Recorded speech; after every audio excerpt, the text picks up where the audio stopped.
Many maternity care professionals live in their own bubble of highly educated people. They have no idea what it is like, for example, to make ends meet with little money. Women in vulnerable situations are more likely to have babies that are too small, born prematurely, or even die.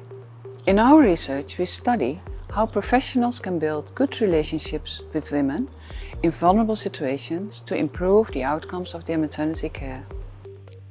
Good relationships are also necessary between maternity care professionals. A positive work environment is important for a meaningful life and will also lead to job satisfaction. We study what midwives and other professionals need to be happy at work and stay in the profession. Many medical interventions in maternal and newborn care add very little to better health outcomes. We study which care is value-based, which means that it is what women and their families need, it's not too expensive, and money and means are divided well between different parts of care. Working with linked big data sets is just one of the research methods we use. My name is Ank de Jonge. I'm a professor in midwifery science.